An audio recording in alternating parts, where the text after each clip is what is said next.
You go to college, buddy? What'd you go to school for? You're at NYU. Okay. What are you studying? What's your major? No, it's okay. You didn't do anything wrong. Economics. That's great. What do you want to do? I want to continue being in school. You want to continue being in school? Graduate school. Yeah. And then after that, let's do this. Ready? I'm going to paint a picture. You're 40 years old. You wake up. Where are you going? What's your day like? You want to be a professor? Oh, you just want to stay there. That's great. Good for you. You got day one of school. You're like, I like this place.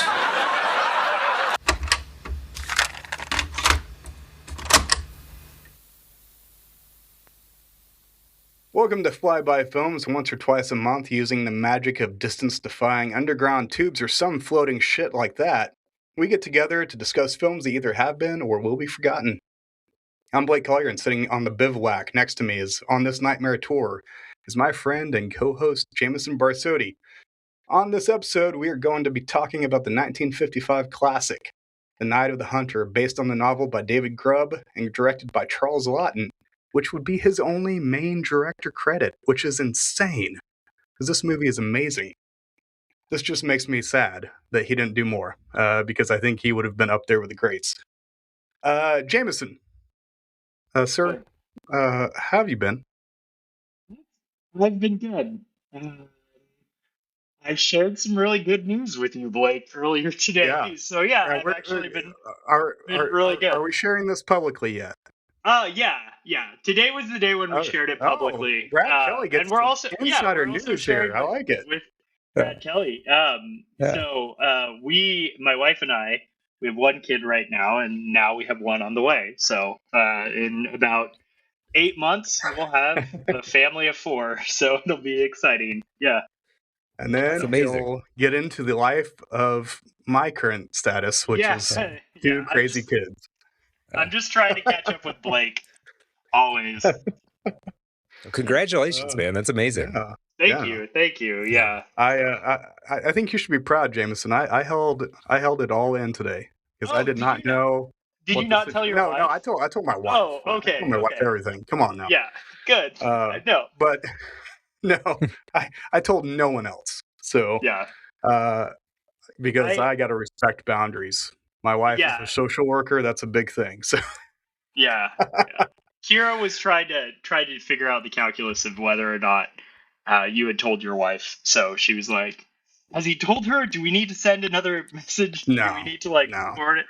Yeah. You just generally speaking, if you say anything to me, it's going to be heard by my wife. That feels dangerous. But not like anything bad. Like if you told me that you hated my wife's guts, I'm not sure I would tell her that. But but that's not true. Like that would never happen. So yeah. Anyways, I don't know if our listeners, the 17 of you out there, can hear, but there's another voice on this call, and it's a very special guest. It's our most highfalutin guest to this point, I think. It is Brad Kelly of the Method and Madness podcast, also the author of The Earth and Dark, which he so kindly gave us a copy of to read in preparation for this episode. And we are in love with it. Jameson, what did you say? That this was basically like primer and so I got really big primer and coherence vibes reading this book. And in the best ways possible. Like primer is one of my favorite movies. I have a movie arm of tattoos, and one of them is dedicated to primer. And so I was getting really, really good vibes and really having fun with this book. So yeah. We nearly just thought we'd just throw you under the bus and cold open with the very end of the book. That was my joke, and he's like, "I'm gonna let you do that." I was like, "No, I'm not that kind of person." No, I appreciate the primer and coherence are both huge for me too. Those are in the sort of modern. I love high concept, low budget Like that's always fascinating to see how people manage to pull that off. And those are two in that category. Those are both excellent movies. So I'm not sure he would fall under this category, but Jameson and I are notorious for being Richard Kelly fanboys. Okay. We appreciate all of his movies, no matter how problematic or that's okay. Yeah, everybody's problematic now, so that doesn't even matter. Yeah. Oh man, yeah. So, yeah, Brad, tell us a little bit about yourself. Where are you? You're in Detroit. Are you in Detroit? Yeah, the Detroit area. Yeah. Okay. So the northern suburbs. Hopefully, getting even further than that before too long. But yeah, from a Michigan guy, writer. Yeah, as you mentioned, Method Madness podcast about books and interviews with writers. And every once in a while, I throw an audiobook out there of like a public domain short story or something like that. Earth and Dark came out in January 2021, January of this year. I have another book out there also. House of Sleep came out in January of 2021. So, got stuff out there. People check it out. So first off, what is your favorite book? Oh man, that's really hard to say. Favorite books that come to mind, Moby Dick, classic. Tree of Smoke. If you've never read Tree of Smoke, Dennis Johnson's Vietnam book. Yeah, I haven't read it, but I know of it. Yeah, it's quite good. And I pretty much like everything of his. That's just sort of the capital of it. Blood Meridian's the easy one to say for the bros, but it's true. I do love that book. I recently reread The Crossing. Did an episode with Andrew Edwards on my podcast, and I don't necessarily like the ranking thing, but I might put Cormac McCarthy's The Crossing up there above Blood Meridian even. That's nearing sacrilege there, but it's so good. The Crossing is so good. I still haven't read it. I've only read three books of McCarthy, and Blood Meridian is one of them. But I'm still reeling from you describing Blood Meridian as the Cormac McCarthy for the bros, and I'm just imagining like a bunch of fraternity boys in college, like just passing around Blood Meridian, it's part of it. It's part of bro. Do you want to be like the judge too? Yeah. Do you want to create and destroy the world? Yeah. Yeah. It's all about the dance, man. Guys, it's all about the dance. Yeah, it might not be for those bros. Maybe there's other bros out there that it's for, but yeah. Would that be the lit bros? The lit bros, the much maligned lit bros. I love that whole thing. It kind of cracks me up. I'm surprised that men read. From all the articles that have come out of late. Yeah, and the ones who do are like, there's like a slur for them called lit bro. So like, the whole thing is ridiculous. That's insane. Yeah. That's insane. So first off, can you give us a breakdown of the Earth and Dark, and kind of where you could find it for our listeners? Yeah, sure. Yeah. First off, you can just find it bradkellyesque.com, ESQUE.com, or just on Amazon. It's really only available on Amazon or Kobo. So go there and search for it. My name and The Earth and Dark should pull that up for you. I call it blue collar subterranean cosmic horror. It starts off as a anthropology professor in the city of Detroit who's kind of been somewhat falsely maligned by cultural forces. Loses his job, and for need of money, he ends up working a very blue collar gig as a sewer rehabilitator.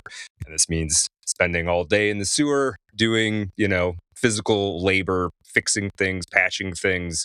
He's not very good at it, which is kind of the key to his dynamic down there. It's a bunch of roughneck dudes.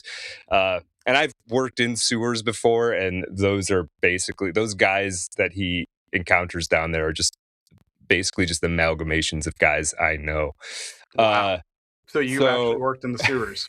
Yeah. Not I'm as an engineer, so I don't technically do the physical work, but I've spent a lot of time in there watching people do work, inspections, climbing over things, All right. et cetera, et cetera. So is that your was that your actual field of study? Engineering? Yeah. So I had a kind of weird path. I did got an engineering degree, and then I went and I did some consulting work in the transportation industry for a few years, and then I went and got a master's of fine arts in creative writing. Nice. And then I got kind of lost in the world, did a bunch of different things, and ended up back doing sewer engineering work. Wow. So okay. yeah. All so right. yeah, there's a great. I don't know. Oh, go ahead. I was gonna ask if you had experience with sewer stuff because it was so descriptive, and one of the things that like it made me think of, like, going back to the primer thing. One thing that's like really neat about primer is like all the technical jargon, and I don't think that was like too heavy handed in the book, but there's a show that I keep telling Blake to watch called Patriot. Oh yeah. And there's this whole bit in it about jargon, and it's so great and it's wonderful. And when you were saying like you worked in sewer engineering, and then like I guess fluid dynamics made me think of that. So Yeah. No, I know exactly what you're talking about. You're the only other person I've ever come across who's even mentioned that show. It's one of my favorites. It's one of the few shows I've watched the first season, I think, 3 times because it's so hilarious and and you're right. The particularly when not when the main character, but the guy who is the same actor who played Red Foreman in that 70s show. Kurtwood Smith. Yeah. When he does now here's how it's done, and he does the sales pitch presentation on piping, it kills me. It's one of the funniest things I've ever seen. And like also like kind of soul crushing at the same time, which is always a good so I love that. And the technical stuff, I mean, I'm interested in technical jargon to a certain degree in sort of any field. It's always interesting to me what people choose to call things. In my world, in civil engineering, it's hilarious because it's always super dumb. It's like, well, it's a manhole. Well, why? Because it's a hole that a man goes in. Like, and they're all the terms are like that. It's either named after some guy from the 1800s, like a clevis, or it's a manhole. Even have like done anything with that too. That's so my background is a mathematician. And we have so many things. Don't let the humble brag. This man has a PhD. Hell yeah, nice. Well, actually, no. It's funny that you say that because like I really connected with like the like burnt out kind of failed academic in this book because like I tried to make that work, and there's just no jobs in academia. So like and I think it's a little bit different than this character, but like I was like, oh yeah, this like kind of switching to a different pathway in life is hard when you're going down that route. But I also like connected with, funnily enough, I'm like trying to build a sauna with a friend right now. Blake is so sick and tired of hearing about my sauna building, but I'm like not a very handy person, and so I'm like, I'm actually more tired about your chicken coop. Yeah, what does a hammer do? So like, I also kind of connected with the character in that nails way. It. That's what. Yeah. Well, I mean, I am gradually getting handier as time goes on, as I think a lot of guys do. But I definitely started with 0, pretty much, or what I perceived to be 0. So I totally and that was kind of what I wanted in the book. I do try to get that across. He's clearly ineffective at this hard labor kind of stuff, but also that feeling of like he's not able to just laugh that off either. Like it feels like a deeper indictment on him, whether that's fair or not. That's what he's sort of feeling. Yeah. Well, I think that's a good hook in the book too, because like you travel with this character, and I feel like it's always going back to that during his journey. So yeah. I always tell people I grew up with parents who owned their own company, and it was a rental property management and maintenance company. So I spent 20 some odd years off and on working on rental properties with. And so I'm a pretty handy person. Yeah. And my wife always gets so angry at me whenever I say it in a public place. I'm like, hey, it's better to be a handyman than a handsy man. Yeah, so. That's right. That's right. She just gives me the side eye and just shakes her head. Yeah. What I always heard was if a woman can't find you handsome, make sure she can at least find you handy. Yep. Yeah, I feel like that's pretty. Because that matters to them more later on too. Yeah, exactly. Than, at 22 they want the good looking dude, but you start putting some years on, and they're like, no, we need someone who can do these things. Right. Yeah, for sure. Oh, yeah. So I'm curious. So the setup for the book is, like you said, a professor who kind of gets falsely accused of something. What was that ripped from the headlines? Well, it's a conglomerate. Yeah, kind of. I mean, the specific like things that happen, and just I guess if people out there read it, they'll come across this. But it's kind of a small part of the book, though it's a major part of the plot and what actually happens. But it's some of it is just like miscommunication. He's an anthropology professor, and things that he says that are kind of normal if you're actually paying attention to this stuff get interpreted by students as racist or whatever. And so some of that was kind of pulled from the headlines, and some of that was just like me having read in that field a bit and knowing that if you phrased something a particular way and presented it to a particular kind of audience, it would come off the way you don't want it to come off. Exactly. But then the whole, the crux, the thing is, he, in the book, in The Earth and Dark, our character resigns like at the first sign of pressure. And that did actually happen. So there is a story, I can't remember who it was, but there was a professor somewhere who had, he had confused two African-American students for each other and was apparently really embarrassed about this. And he just nobody even asked him to, he just resigned. And so I just thought that was interesting to be like, man, you're gonna, I know you probably feel humiliated or whatever, but maybe maybe see what happens first. Yeah, maybe just apologize and give it a week and see what it's like. I mean, I don't know. What happens? Yeah. Right. So I thought that was really interesting that just no resistance, just roll over immediately. Well, I mean, at least he's got principles apparently. So apparently, something like that anyway. Well, it's anyone who's been in academia, which I think all of us have been in academia in some form or fashion, is, I mean, it's so easy to lose to semantic games in academia. Everything can be mistaken as something else. It's part of the politics of academia. I mean, I remember in grad school, I was in Lubbock, Texas, and I was in the history program, and it was probably about 60% cultural historians, so that's coded as liberal, and 40% traditional history, which was coded as conservative or Republican. And so the thing I came away from academics from was that it doesn't matter what side of the political spectrum you're on, you're still going to maneuver all of your grad students against each other. Right. So it doesn't really matter. They're both sides are pieces of shit. Right. Yeah. Oh man, yeah. It's so bad. It's so bad. I spent the last bit of my academia in creative the humanities, which is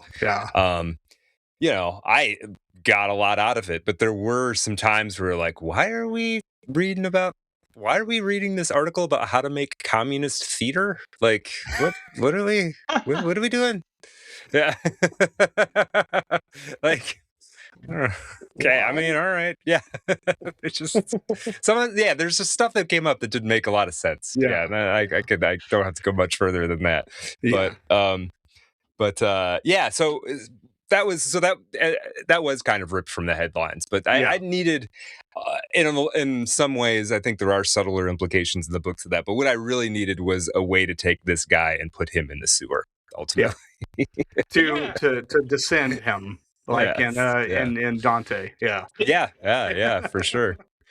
I mean, I thought, and I don't know if this was kind of what you were going for there, but I always think about we have this line, and I think Blake changed it up a little bit about like being able to connect over magical tubes or something like that. So like I think we forget that the internet is actually like underground tubes that are connecting different things. I mean, it's more than that, but like, you know, and so I almost think in some ways, not to like pigeonhole the book, but there's like an allegory of the internet going on where like we've got kind of this culture of shit happening at different things. I think there was one part too that like brought to mind something that I've talked to Blake about, which is like how the word algorithm has changed from meaning recipe to almost meaning dimension now. We like talk about like, oh, that's my algorithm. That's what I see of the world. That's like my dimension in a way. So Right. No, you're the first person to make that comparison to the internet as being the circumstances and the sort of the plane of metaphor that's going on as being relatable to the internet. But that was absolutely on my mind. So I'm glad somebody's sort of stumbled upon that for sure. That's really, really cool. I would hope so, since you got a PhD in math. I'm just saying. Yeah, right. Yeah. Yeah, I actually have like a whiteboard out of all the characters, and I'm adding them up. Okay, all right. It took me a bit. I got there. Yeah. I could use your help then on this next one. Maybe we could talk about a consulting fee or something. Because there you go. Boy, half the time you spend is like, wait, what am I talking about? That's half the time writing a book. Yeah. So. Oh man. Imagine. Yeah. So House of Sleep was your other one, right? Yeah. Yep. Okay. Yep. So give us a breakdown of that one, just real quick. Yeah, sure. I didn't even know about that one. Yeah. Find that one as well.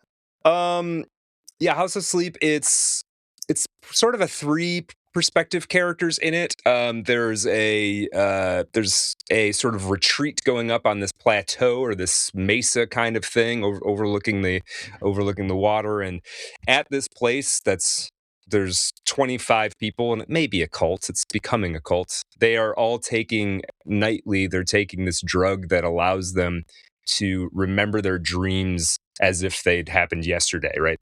Dreams don't fall out of your memory anymore. And they're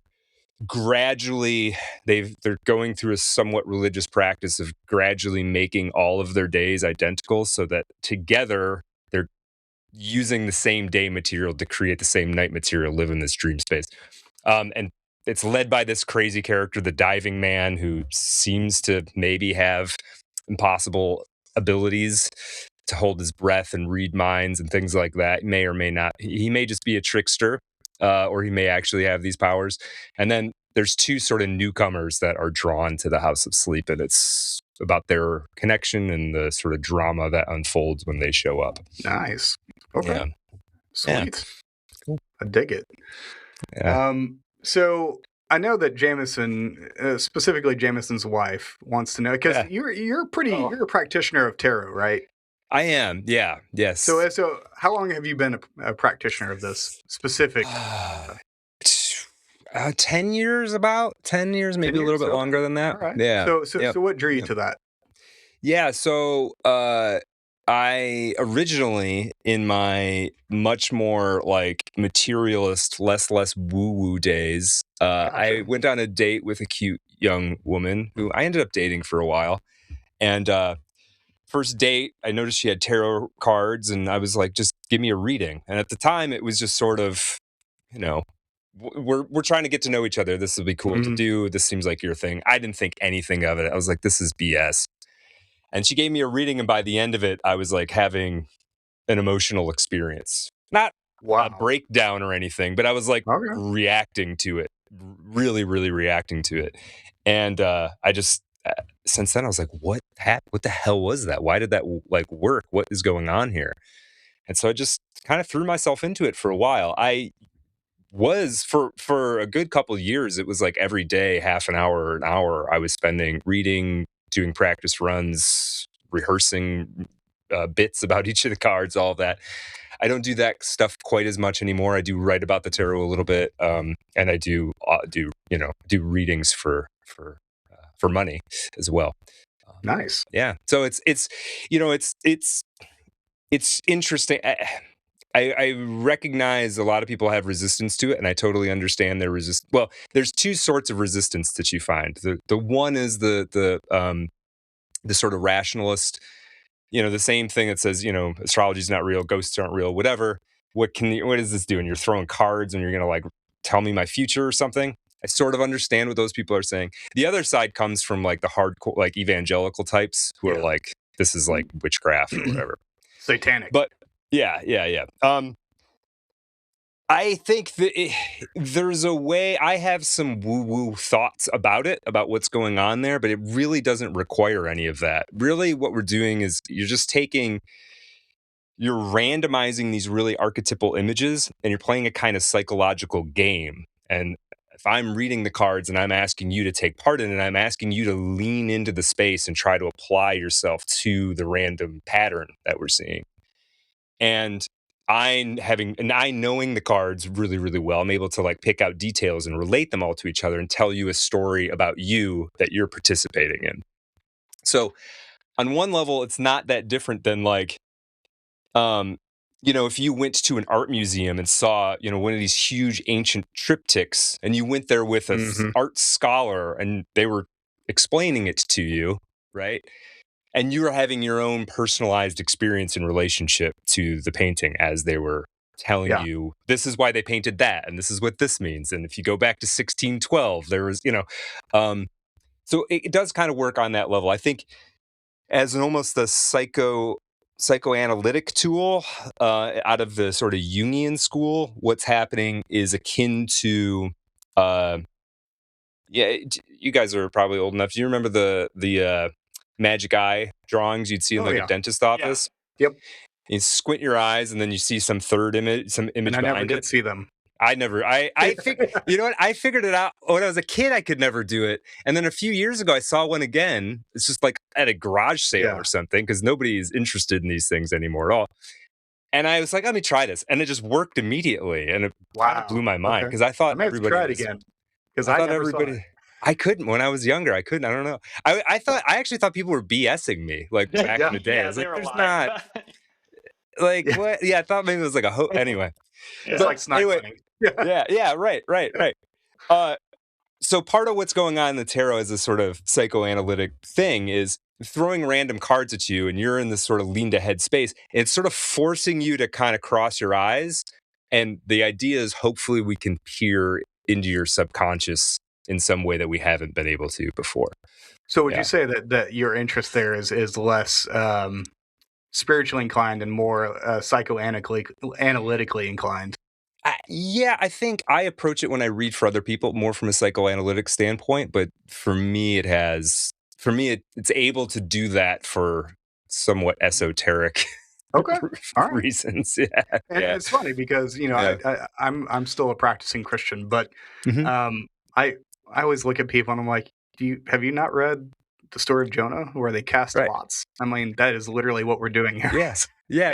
I don't see it. I don't see that. My biggest resource as a book on the tarot is a book called Meditations on the Tarot, A Journey into Christian Hermeticism, which is probably heretical from many Christian schools, but at least is like, it's within the fold.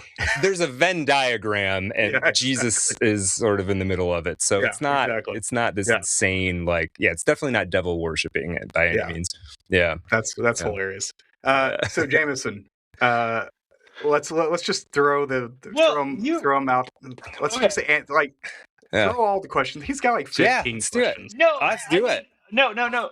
Well, as I was listening to that, I mean, you were answering most of these. I only picked two, but I pulled up her questions so I could like sort through more. Give us some more. My first one was do you have a family history with it? But like, I think you explained that a little bit with like how was your family history in like a rationalist or a materialist, or was it more spiritual, like a evangelical kind of? No, they're it's Roman Catholic. I mean, I'm confirmed in the Roman Catholic Church. Yeah. Gotcha. Yeah, I'm not a practitioner. I'm not a current practitioner, but that's my background.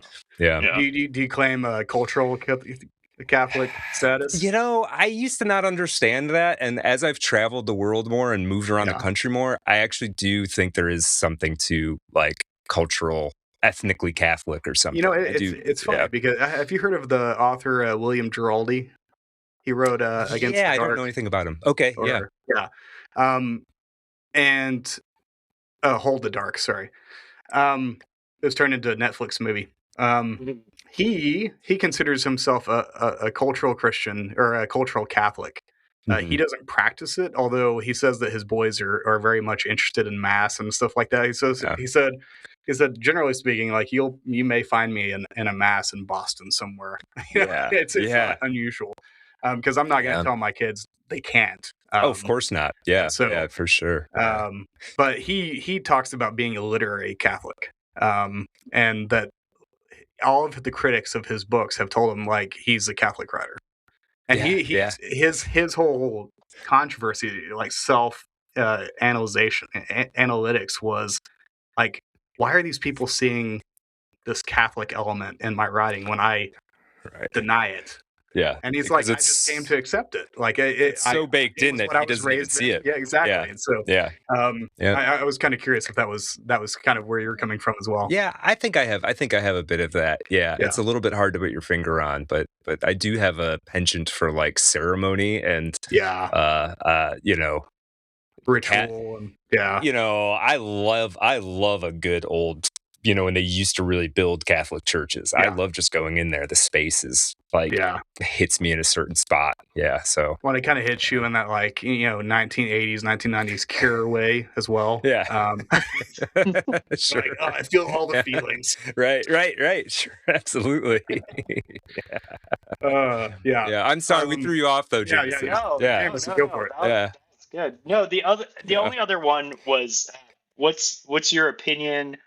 Well, I guess I'll throw another one, but I'll start with this one. What's your opinion on intuitive reading without the use of guidebooks and standard definitions of tarot cards?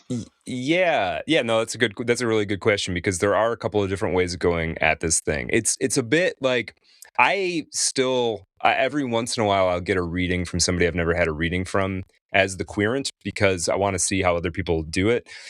It is a bit like martial arts in that like there's a lot of different schools and they're all like the point of all the martial arts are to kick the other guy's ass, right? But like lots of different ways to kind of get there. And so I think intuitive reading makes a ton of sense, especially if you're a particularly intuitive person. I think there is, and so when you talk about intuitive reading, it is like vibes based primarily. And I think an intuitive reader, in order to really do that, and I'm not particularly intuitive, but I sort of use some intuitive reader elements. I think you have to set up some safeguards to prevent your bias from leaking in too much.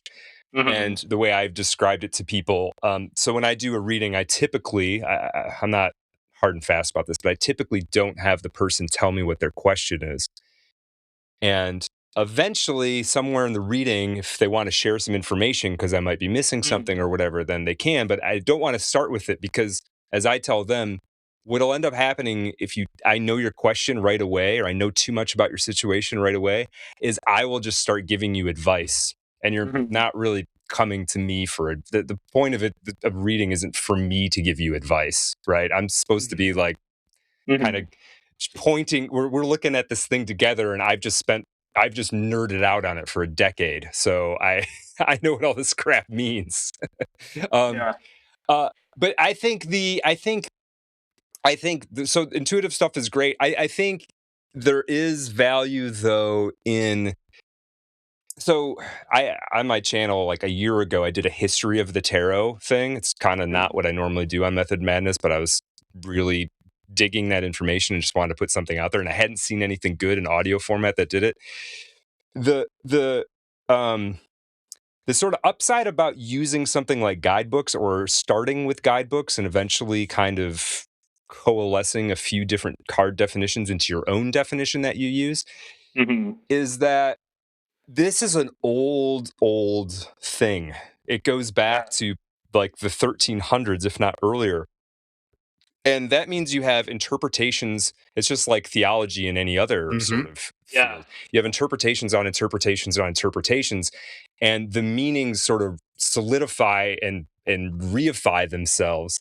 And so there's an element of like, if I pull out the star card and you just kind of go with what the star card feels like, that is cool. But if you do it like what it feels like in the moment, plus like the 100 different ways that the star has appeared and the different positions it's taken, and it's interrelate, like understanding, what the Star of Bethlehem meant, and understanding how that's a metaphor and the relevance of that in the Christian in the Christian tradition, and all of these things. So I don't think there's anything wrong with it necessarily, but I feel like it's like knowing how to kick without knowing how to punch or something. It's like, what if you could do both of those things? Yeah. Yep. Yeah. No, I think that's that. I think you see that in a lot of like a lot of traditions or like vocations and things like that. Like, or I mean, I even feel that way about math. I think there's some schools of thinking where like teaching math is like, oh, you want people to discover things, and that's great. Except like no one's ever going to discover all of math. Like, you build off of this thing, and you can get further if you like build in some of the theory and the history into your knowledge base, and then kind of go from there, and then incorporate these things. So there's something valuable about paying homage to your grandfathers, and things like that. Yeah, for sure. And they knew, I mean, a lot of times they knew what they were talking about. So yeah. And the tarot in particular, there's like sequences of evolution. It be going from just literally just a gambling card game to this divinatory thing. So there were deliberate choices made in assembling the deck over time, and the ones that didn't make sense fell away, and the ones that were cool kept going. And so to not have some sense of those, I feel like you're missing out on a lot of the. So you're telling me that there's a canonicity of tarot cards? Yeah. Wow. Yeah, for sure. It is kind of, and this isn't to suggest that it's there. So the guy who, so I use the Rider-Waite Smith tarot deck, which is like the inspiration for almost all the modern tarot decks like that you see now. And A.E. Waite, who was one of the guys who kind of came up with the meanings of this thing, later in his life, he sort of became a Catholic, and he was deep on esotericism. He, to this day, is one of the best, most thorough books on the Kabbalah, heard about all kinds of stuff. And his whole thing was like, esotericism. The way he related this stuff was basically that the outward form of what he was trying to figure out was just Catholicism. And the inward stuff was all true. The tarot was all real. All this other magical stuff was real. And he'd in his own mind at least, figured out a way that, no, this is just like the bunker, like the underground complex of Christianity is what he's working on. Interesting. And I think there is something to that. Yeah, the sewer. Yes, exactly. Exactly. Yeah, so you do see the cards sort of fit there. In some ways, it does have a religious almost structure to it. Though the text isn't as sacrosanct, I would say it's mutable. There you go. Yeah.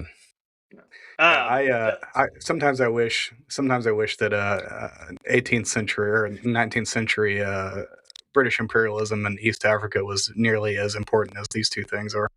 Right. Right.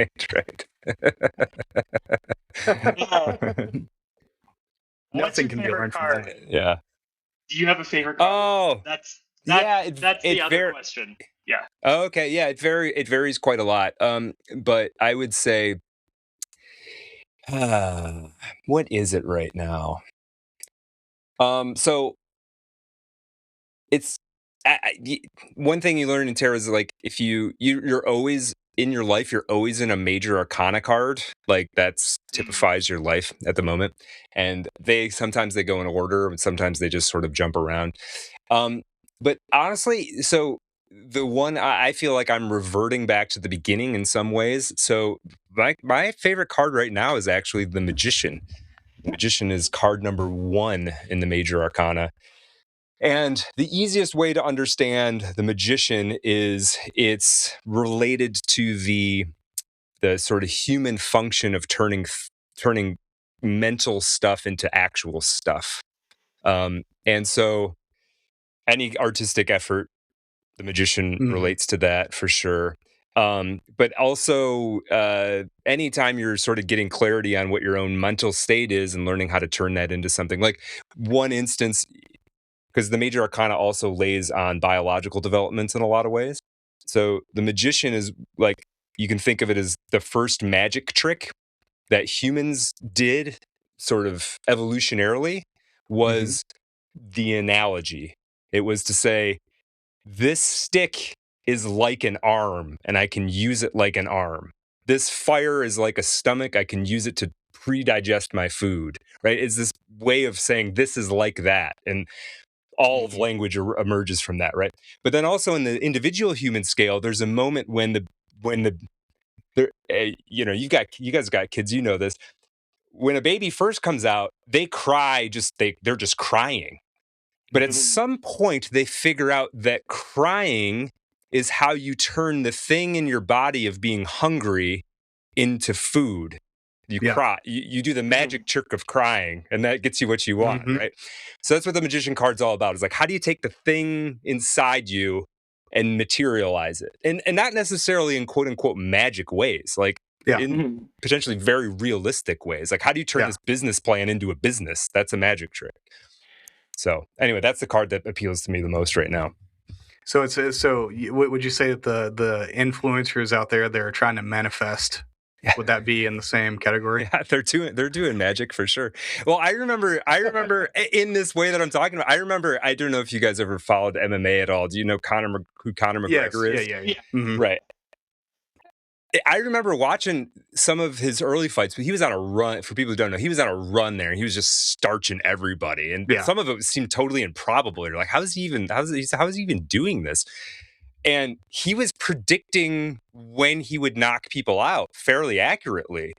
And he did. I wish I could remember it verbatim, but he said something and I was like, oh, he's doing like, he doesn't maybe even know this, but he's doing like Aleister Crowley manifestation magic.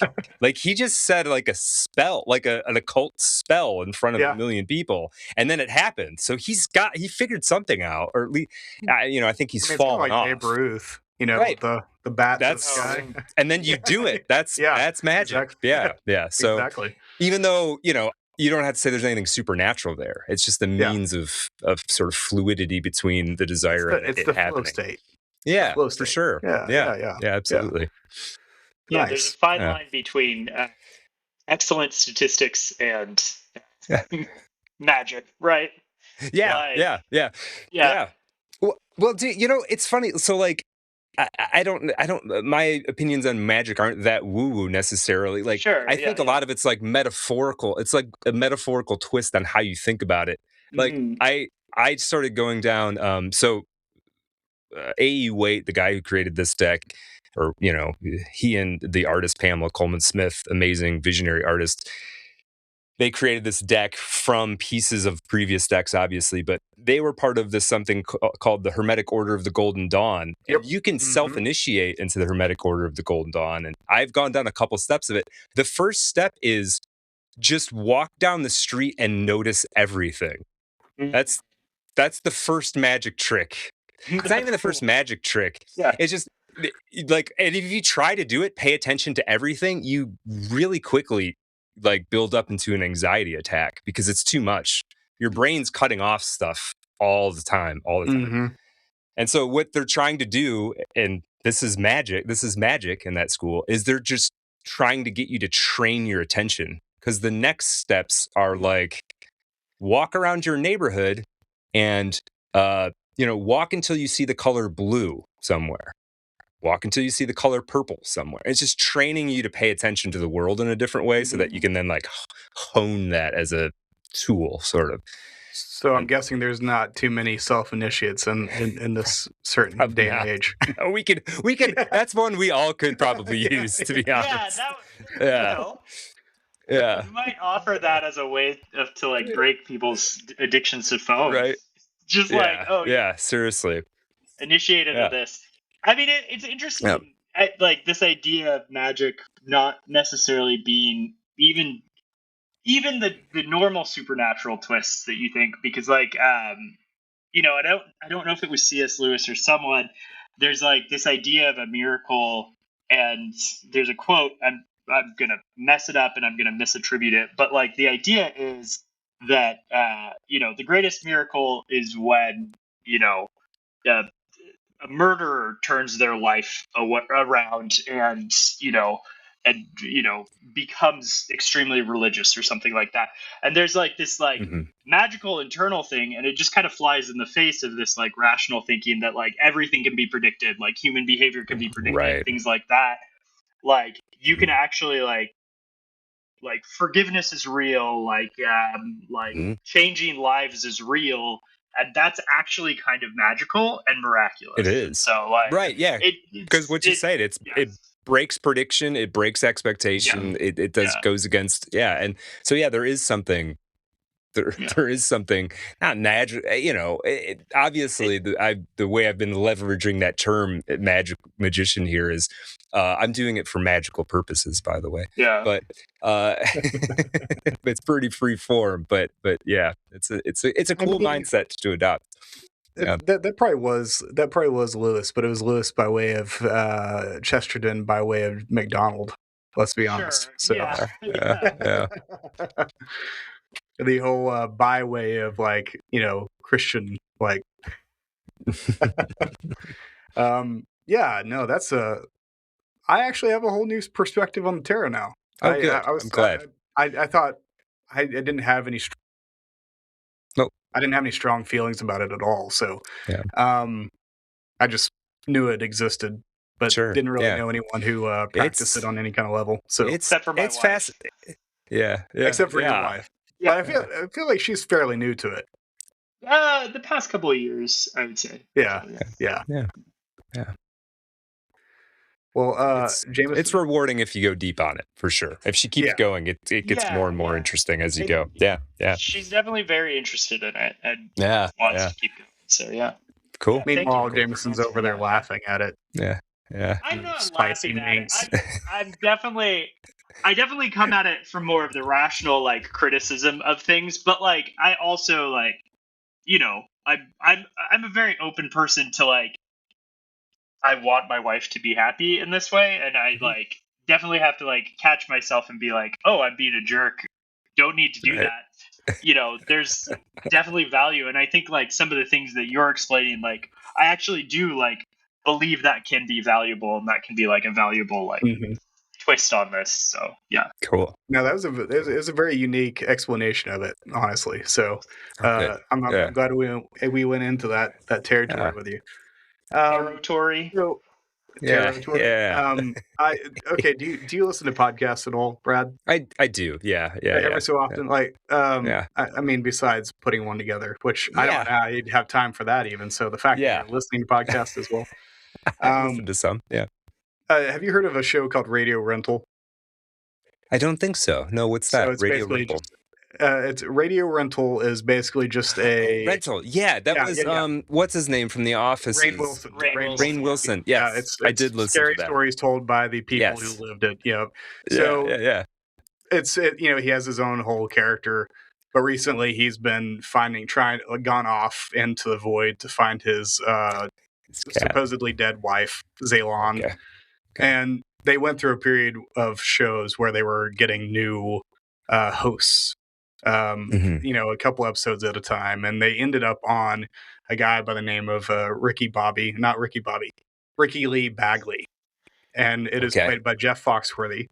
And nice. He is a redneck astrological reader. I love it. And it is one of the greatest bits I've ever heard in my entire life. And the other day, he was giving his worker Vince a tarot reading, as he called it. Yeah, of course. Have you ever had a tarot reading? Yeah. I love that. And I just cackled. I just That's cackled. good. So That's good. sorry, that was a complete tangent. No, I whatever. love it. I'm gonna check those out. Yeah, I thought Rainn Wilson left and stopped doing it, so I haven't No, even tried to look at. I think he comes back occasionally, but yeah, I Okay. think he's kind of taking a break for a while, and so I think between him and the guy who does the Vince voice, I think they're kind of taking turns with the hosting of it. Yeah, I'll have to drop back and check it out. I mean, the actual stories are kind of hit and miss depending on the episode, but it's still fun to listen to the background story For sure. Yeah. So, what is this? Is you're kind of in the middle of a feud between Jameson and I. When it comes to AI. Excellent. And I'm using feud generously here because it's really not a feud. I've got people to the right of me who are like not politically, but like positionally to the right of me who are like, fuck AI, like screw it all, like we don't need any part of it. Yeah. And then I got Jameson over here who's fucking around with it just to see how things work and like what he can do with it and stuff like that. And I'm kind of somewhere in the middle. Like I think the way that corporations are kind of leveraging the use of it is stupid. But I'm not against the idea that there isn't some value or actual practical use for it. I just haven't seen that so far as part of the kind of dialogue that's been going on lately. What is your take on the AI situation right now? And we are going to hold you to this, and this is what we're going to put on all the socials. So make sure you answer wisely. Yeah. It's obviously. I just thought of there's this great Norm Macdonald bit he was doing for a while. When any funny topic came up, he'd say, well, it's a thorny issue. And so it's a thorny issue but it gets complicated. So obviously, as a general tool, like there are uses for it. Supposedly they've got it AI, quote unquote AI, out there scanning for exoplanets. That seems cool.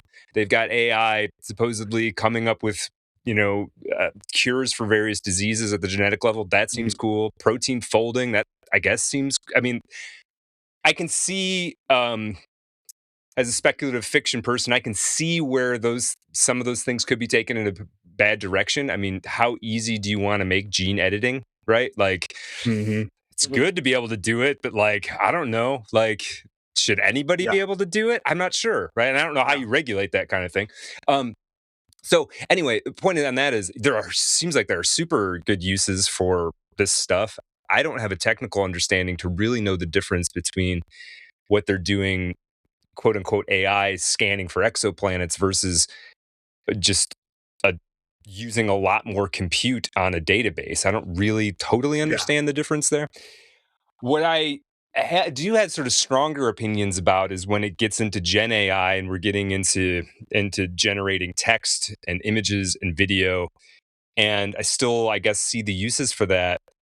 I am really, really my primary probably concern with the whole thing, and I got a couple other things I want to mention as they're sort of circling in my head.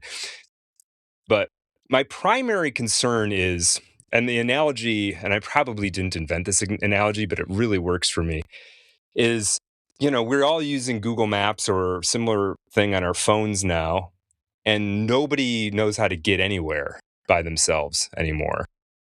And I worry that the more we outsource cognitive tasks to the machines to do things, the more the stuff we lose. And some of it we're not even going to be able to name. So we're losing our ability to orient, apparently, to some degree. Some of us probably more than others, because some of us at least had a period in our life when they didn't have GPS. So they had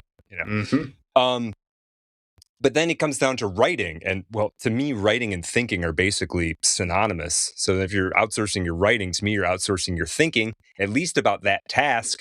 But then how do you avoid the temptation of starting to use it for everything? And then, I also think about the fact that it's sort of crowding out more human generated art. And I know the line between, say, Photoshop and AI image generation is a little bit blurry. However, I do totally think that there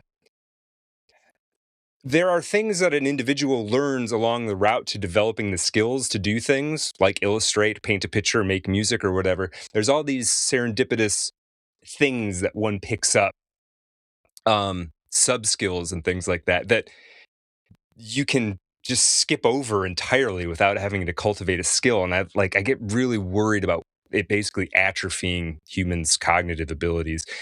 I put it another way, like, I'm not so worried that the AI will learn to write as well as a human. I worry that we will get kind of dumber, and so it'll just be easier to write as well as a human, because what you're comparing it to is people who've had atrophied cognitive skills. And then I also go ahead. Wall-E. Yeah. I think that's how you get there is by outsourcing important functions, human functions, to the machine. Well, it's funny you were saying that, because even before AI became a kind of a massive cultural, item. Yeah. I was thinking about the simple fact of, like, look at the features we have on cars now. Yeah. Like, you have the driver assist. You have a little light that says when someone's in your blind spot. You have little things that say, like, you can cruise control and you can keep up with the speed and the person in front of you, all this stuff. And like, in my mind, I was like, I grew up in a world where there was no internet. Like, I still remember what it was like to not have internet. Yeah. And I'm thinking to myself, like, some of this stuff I use and I like it, but there's part of it that in the back of my head, I'm like, is this making me a shitty driver? Because I'm relying on it so heavily that I forget, like, oh no, actually, in order to get your license to drive a car, you have to learn how to parallel park. And and you do it without, driver assistance. Yeah. And so I'm like, no, like, there's part of it that's like, it's like what you said, the atrophy of skill and technique.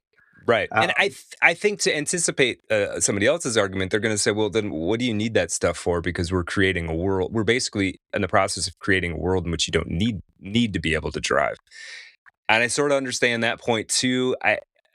I'm not necessarily convinced all this stuff's going to be around for, like, I'm not like, I still think there's a bubble to all this. I don't think it's infinite progress forever. I don't think that's how it's going to work, but I could be wrong. That's kind of the danger. Like, when you were talking about it, have you ever seen the show? We actually covered it on the show. It's called How To with John Wilson. No, what is that? So it's have you ever seen any of Nathan Fielder's work? It's yes. Nathan, for you. Yeah. Okay. We're massive fanboys of Nathan Fielder. I love Nathan Fielder. Yeah. So Nathan Fielder is one of the producers of the show. So it's like one of his friends. It's documentary style, and it always starts out. I think it's on HBO, but it always starts out with, like, a question about, like, how does this work, or how do you do this? Like, how do you make a risotto? How do you find a bathroom in New York City? So there's this one episode about bathrooms in New York City, and it's funny because, like, there's this whole problem that, like, oh, we actually have kind of, like, created this new problem where all of these bathrooms are locked up now, and no one can take a shit. And and we used to think of them as it was just an availability, you can go to the bathroom. And then he turns it into this whole, like, if we lost access to, like, modern plumbing, how fast society would collapse. And so, like, it just makes me think of this house of cards that you build if you, like, give away these cognitive tasks, if you, like, allow your cars to do all these things for you, and then all of a sudden it just breaks. Like, then you don't. That's a gamble. Like, you are gambling with all of society. So that's where I get concerned. That's, I think, ultimately where my concern comes from. it's we need to be in friction with stuff. And advances in standard of living are great, but like if we're not in friction at all, we lose I feel like we end up losing sort of everything. But yeah, there's also, I have another concern about the easiness of generating AI video and things like that too. I think there is a sense in which whatever like the capital T truth is, we all live in this sort of consensus reality that's sort of agreed upon by everything that we agree are facts. And if the three of us can watch a video of a newsworthy event and we can't even agree whether that thing actually happened or not, our ability to like live in a consensus reality where we have some rough agreement about what the hell's going on just dissipates completely. Yeah. And that's really concerning to me. That's not a problem to me on any one video. It's just the general doubt now that gets cast over anything. Yeah. I think the natural progression for that, and I do think, maybe this is like 60 years out of the way, but like, video is a pretty new thing, right? So we didn't have video. Maybe we just all agree that video sucks and can't be used like to document what is real and what is true anymore. And certainly upcoming generations will be like that. And especially in a court of law. If you get to that point, that humans are adaptable. I think email came out and we figured out how to build spam detectors and things like that. And so like I think you'll get some of that, but I think ultimately in the end, which is kind of a sad thing to think about, like video is so cool and so useful in documenting reality that like to lose it is like get to the point where we lose it, it'd just be sad. Well, then it gets weird too, because like then if that's the case and we do get to a point where we're doubting, and I'm already doubting video, right? But I get fooled, and but then we get to a point where we've had this rapidly interconnecting world for like my whole like adult life, like rapidly interconnecting. That I think starts to shrink back down again because you're able to get less and less like actual information you can rely upon from the outside world, and then it becomes again like I don't know anything if it's not happening on my street, like which maybe that's fine, but it is it does make things weird. It's the wrong kind of narrowing though.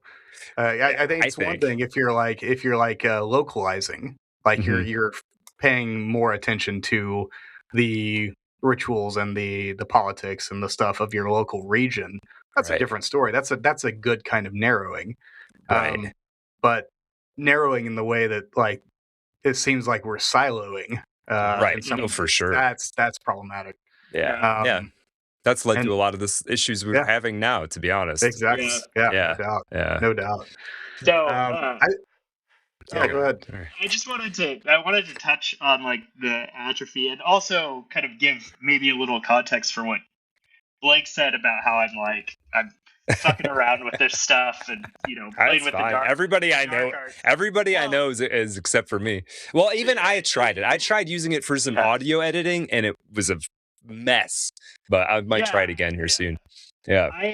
So I'm a data scientist for my job. I actually manage some people. So I work at a pet health insurance company, and I could. There's probably some things that I can't say or I would get in trouble with. But like we have a bot that like automates claims, but like we take great pains to try to make sure it's accurate and and really like spend a lot of our time doing that. But one of the things that we're starting to see is like, oh, these tools, they can help like code everything for you, and it's really great, and it's kind of scary in two ends because it's like, oh no, is my job going to get sucked up in this? So I might want to figure out how to master this. But then I think what you mentioned about like, I worry about my mind degrading. And so like, I've been experimenting with this. It's varying degrees of success, but like, I've been like trying to like hold certain days sacred where I'm like, okay, yeah, I can build these things with these tools real fast, but then one day, you know, I'm just going to read through it and like try to understand these things, you know, and not just accept these things as truth. And I think like it's always been my position that there's like an issue with the expert, because this thing is not an expert, and so you know Right. it spits out an answer. How do we know if it's true or not? And you still need that skill, and you need to bring it to this thing. And if we develop that, then I definitely see usefulness out of these things. But you know, if we just let that degrade, then yeah, that's not a good thing. And so like I've just been trying to bring it to myself so my mind doesn't degrade, but like, and I feel like that's the most I can do. Yeah. I brought up a question to Jameson the other day. And have you ever seen the early 90s film Multiplicity? Yes. Michael Keaton, where he clones himself into, and you remember the fourth clone? Oh, he's an idiot because he was a copy of a copy, right? Yeah. Copy of a copy, and he was always calling the guy the wrong name. Hi, Steve. And I asked Jameson, I was like, so one of my concerns is like, okay, so let's take it just at face value. What we're seeing now is we're seeing all of these programs, these large LLMs, training on our text, whatever human text that's been written, and then generating AI formulations of that text. Well, okay, what happens when another LLM comes along and scrapes that? Yes. And then it keeps going down the line. I was like, does it get to a point where eventually, like a book, you open a book and the first page just says "Hi, Steve," and I put the GIF, right, and Jameson was like, "Oh yeah, this has already been studied, and yes, it's possible." That's where it goes. Like, damn it. Yeah. No, that's spot on. That's definitely another risk. And then the other thing that this is sort of added on to that. If humans, I don't like comparing humans to LLMs, but I mean, I learned to write by reading a bunch of books mostly and then practicing it. Okay. If more and more of those texts that I learned to write from became AI generated, 20 years down the road, everything somebody reads is AI generated, then their own ability, then they're copying off of that. And then what they generate is copy. It could be even worse. That what you're talking about could happen like really rapidly, right? And pretty quickly. Yeah, I don't like it. I don't like that. I'm still waiting for Ned Ludd to come back from the grave so we can break this shit. Speaking of Ned Ludd, I feel like it's time to turn the tables on this podcast. Cool. Talk some film. Mm-hmm. We always do hard turns because we never know how to actually turn into the topic. Our listeners know this and they hate us for it. Yeah, but there's only a few of them, so it's not that bad. So it doesn't really matter. They're all on Discord. They give a shit about it all the time. So 1955's Night of the Hunter. It's in my top 10 movies of all time. I don't know how y'all feel about it. I know Jameson owns a copy of it, so I know that he must at least love it on some level. Mm-hmm. Brad, what is your history with this movie? Like, where did you come across it? Yeah, I not that long ago. I just watched it again here to talk with you guys, but I think the first time I watched it was probably within the last year or two, actually. Okay. And it was one of these, I just ran across a sort of, well, no, there's two things that happened. So I used to run a podcast called Art of Darkness. Those artist biographies. I used to quite a bit. Oh, did you? Okay, awesome. The other day I realized that you were one of the hosts on. I was okay, wow. Yeah. I don't do it anymore. I can't do it. It's will be one more thing I could. Come on. But you can do it. but I used to always be looking for new subjects, right? And I would sometimes do, and for people as a artist biographies or profiles, they had to be dead, and we tended to favor artists that had a dark side of some kind, which isn't that hard to find. But I would do often these Twitter threads on like artists that weren't worthy necessarily of a full episode, or maybe they could be a full episode, but were cool, like could be like mini episodes in a Twitter thread. And is it Charles Lawton? Yeah, Charles Lawton. Yep. He sort of came up because this was this one movie he made. And then I never even watched it at that time. I made this thread about him. And then like a year or two ago, I saw another Twitter thread that was just people posting screenshots from the film. And I was like, this looks gorgeous. Oh, it's absolutely I have gorgeous. to watch this. Yeah. And then the rest of the movie is just as good. So I really, really, I probably, this last recent watch that I did for this was probably the third or fourth watch I've done of the movie. So we're probably on the same page. I've seen it 3 or 4 times myself. Yeah. Although the last time I watched it is probably well over 8 to 10 years ago. Okay. So there's a lot of things that I completely forgot about. Sure. So for one thing, and I'll just toss this out there, why not? I completely forgot the movie goes on past the part where she holds the shotgun on Robert Mitchum at the end. Yeah. I completely forgot that there's a whole nother segment of the movie after that. I thought that was like the end of the movie in my head. Right. And no, because that's honestly where it should have ended. Yeah. I mean, I think for in the big scheme of things, like the add-on wasn't the worst. No. In the big scheme of, films that should have ended sooner than they did. Yeah. It was fine. It didn't affect me negatively. But yeah, you're right. I think that's where it probably should have ended, and that would have been a lot more poetically inclined.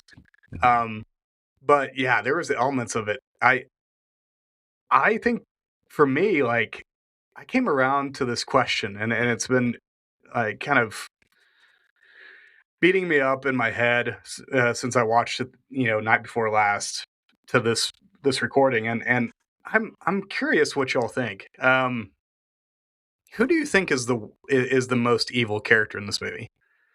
Is it Robert Mitchum? Is it the preacher, or is it Icy? Because Icy completely ignores all of the things that are going on in this movie, and then turns on him at the end. Yeah. And I'm thinking to myself, there's your typical villain, like your right. Like Robert Mitchum, who's just trying to find the money. And I actually disagree with most people whenever they say that he's posing as a preacher. I actually think he believes what he says. I thought so too. That's how I interpret it. I just think he has a very distorted understanding of what that actually looks like. But I don't know. I really found Icy to be the most villainous this time around. I'm curious what y'all think about that, because I was really focusing in on her for some reason. The whole movie, I was like, why is she the way she is? Is this like a Flannery O'Connor gun to the head situation? Oh man, she pissed me off. I was like, Robert Mitchum, whatever.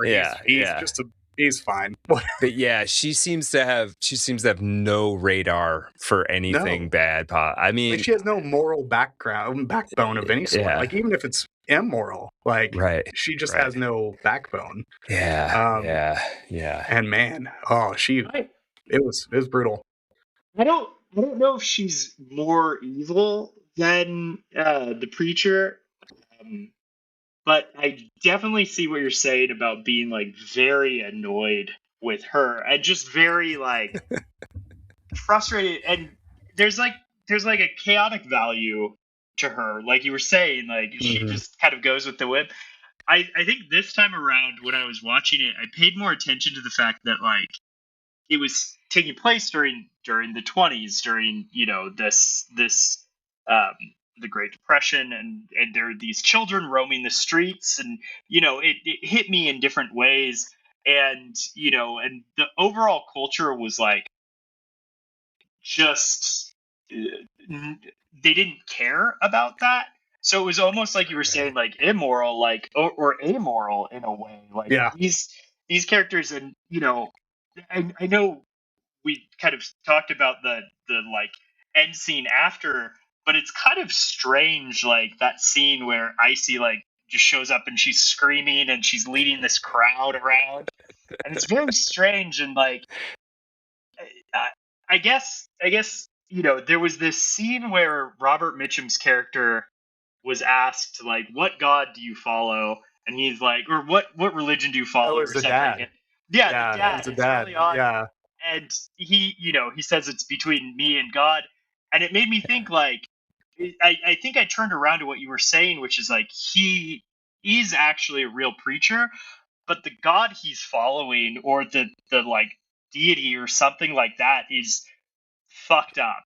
And that and he's like committed to that. So like I definitely think he's more evil, but I think like there's definitely this dichotomy between him and Miss Rachel, who like has who's also kind of this master of scripture, but like is like in following kind of something else, and then everyone in between is like this just ball of chaos, and that's where I fits. That's how I think felt this time around. Well, and I think the reason why I had such a repulsive feeling about her this time around was because she strikes me as the archetype of our time. Is that you go along with whatever the rage is at the moment until it turns, and then you try to like recover and you try to go the other direction. Right. And I think, oh man, part of me is like, just fucking kill people. Like, at least like you've got a principle, and like, yes, it's fucked up, but at least you've got principles and you're going for it. Like, oh man, it's brutal. Yeah, no, the sort of gullibility or whatever this property that she has is definitely something that everybody has to some degree, I imagine. But like, it's something if you just let run rampant, it's just pure idiocy. If it hadn't been for her. Right. Yeah, it's true. That's true. Yeah. If she would have just thought, if she would have Winters would be alive. Yeah, if she would have just stopped for a second and thought of like, just been like, what's really happening? Maybe she would have actually listened to the story of love and hate and been like, yeah, that's bullshit. Yeah, right. Right. Yeah. But no, man, that performance, Robert Mitchum, that performance of the love-hate thing is great. So good. Well, and Robert Mitchum, man, this is not the first time he's been a real piece of shit in a movie. Like, he plays that character so well. It's really good. Like you feel it viscerally. Like it's so. I don't think I've seen the original Cape Fear. I haven't. He's the original. Okay, I need to check that out. Yeah. He also has a movie where, and I can't remember the name of it. I can never remember. It's like, I think it's 80s, maybe early 90s, but he plays James Spader's father. Oh. And I think he's a really horrible father, and oh man, I can't remember. Like, I think they become a bunch of killers or something, and they go out to find him, and it's really, like, he plays a really fucked up character in it. And I have these images of him in my head. Like, he's one of my favorite all-time, like, actors, simply because I've never felt evil so, like, with such force in a movie, except for when he's in it. Because he wears it so lightly. Like, this is a light thing, and yet everything he is saying and everything he's doing is just brutal, evil. Like, So no, it's I get curious sometimes about like when's the first time something showed up in films. I know there's been villains in movies before, but there is something. I feel like maybe to a certain degree, and maybe this is part of the reason why like the film failed, like the there's sort of clearer lines between like who's the good guy and the bad guy. And I don't know if before the Night of the Hunter, if you would have put you would have made a guy who's presenting himself as a preacher also this killer, because I think that would have been like crossing two wires you weren't supposed to cross or something. And in this, it works really powerfully because it's sort of like, because he'd be a great if the whole character was him just being an actual preacher, I would have watched that too. Like that would have been, you know, just building a church and whatever. I would have been like, okay, this is good. I'll buy this. But he's got such a booming voice. Like, hearing him sing, like, it's entrancing, but it's also so creepy when it's just his silhouette and he's singing. It's funny you say his singing, because my wife was in the room when I was watching it. My wife never watches any of the shit I watch. And so she kept hearing him singing, leaning on the everlasting, love of God. And she was like, oh God, he's singing that again. It's like droning on my ears. Right. And I'm like, yes, it's doing what it's supposed to do then. It's one of the most unsettling bits in the whole film is actually, I think the last time he sings it when at Miss Cooper's house, Rachel Cooper's house. And she's sitting there with a shotgun. There's this great profile shot, her in shadow sitting there with a shotgun, and he's singing that leaning, and then she starts to sing it. And I know that this isn't like she's going to turn on the kids or something, but there's just something so chilling about, she almost can't, I don't know if it's her losing a little bit of resistance to him in some way, but I don't know, man. I found that part really unsettling when she started. You could say that, but you could also say that she also sees whatever vague goodness still remains in him. Right. Because on some level, he still believes it. Right. He does. Even though it's really twisted. I mean, and it recalls for me a lot of Flannery O'Connor, like, the misfit. Where the misfit is the one who gives the most theologically profound statement in the whole story. Right. And I think that's what Lawton is doing here. I think, and I haven't read David Grubb's book or the novel that this is based on. I'm curious to read it. To see if it holds some of the same values that the movie does, but. If that is what's going on there, I think that's a really powerful statement, especially in our day and age. Just the battle of like, whose God are we serving here? Like, right. And that's because you can deliver it in a great booming voice and say a lot of the right words, like if it's not backed up by it, like what does that actually mean? Because he's also. I mean, he's also a kind of devil, like in the specific sense of he's a trickster. He's a master of deceit, right? And Icy falls for it immediately, and a lot of other people do too. They just fall right in line with it. And you're not supposed to do that. You're supposed to have a little bit of of discernment. Whenever you fall for good manners, right. Oh man. So what do you think is the strength of the filmmaking here? Because I really found this time, I mean, I always recalled that this is a beautiful film, and you mentioned it earlier. But there are certain shots in this film that are just astounding for 1950s cinema, because at least I don't think of 1950s as like the height of cinema. That's more like 60s, 70s. And then you kind of skip until maybe a little bit later.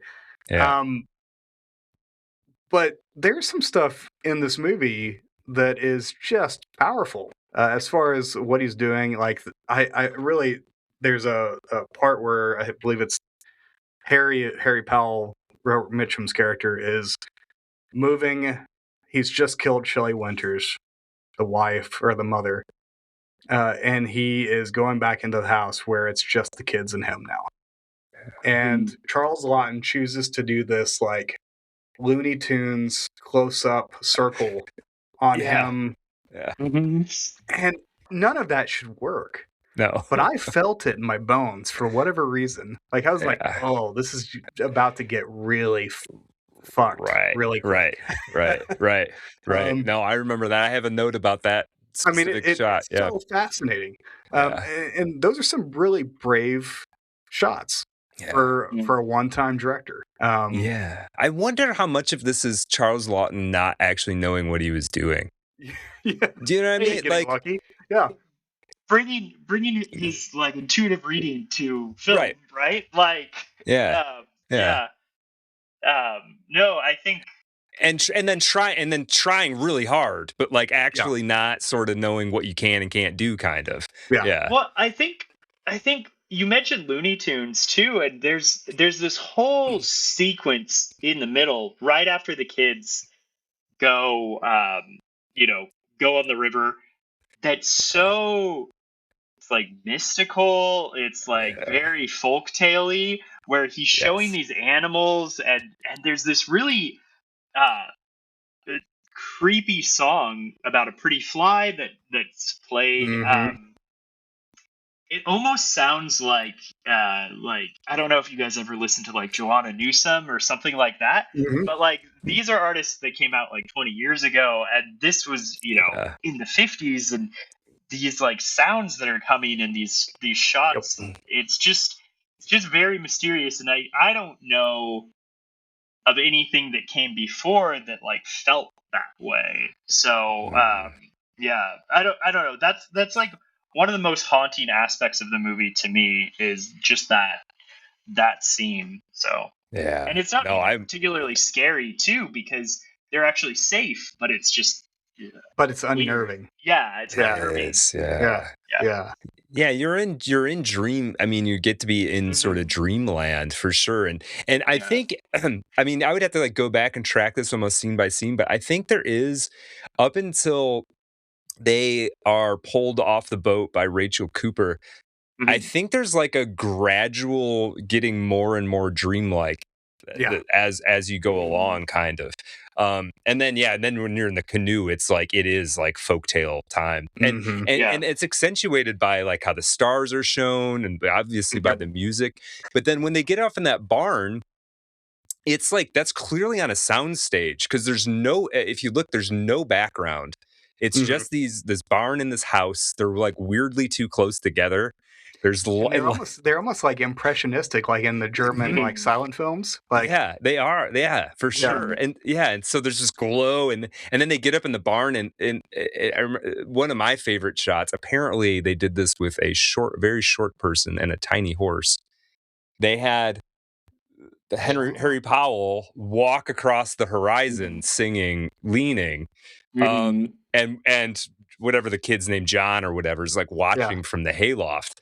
And that was, I mean, we're like bordering on surrealism at that point, in terms of like how far we're stretching what that would actually look like. I loved that stuff. Yeah. But I think you're right, Jameson. There is like if you exclude like films that are like intentionally fantasy, like Wizard of Oz or something. I don't know if people were doing this kind of thing in basically what was a purportedly realistic film. It's really interesting. I think they were using those expressions. People would call this magical realism. Like this is what you would consider that. Yeah, for sure. Yeah. It's so cool. And there's so many shots. Go ahead. Sorry. Oh yeah, I was just gonna bring up some other shots too. Like at the beginning, there's like the shot of the car, and you're following it going, and my wife, who was watching it with me, she was like, "Did they use a drone?" And I was like, "No, they didn't." But like, they must have used a plane or a like helicopter or something like that. And just thinking of Charles Lawton being like, I'm going to spend, half of the budget on these 3 shots where we're flying through.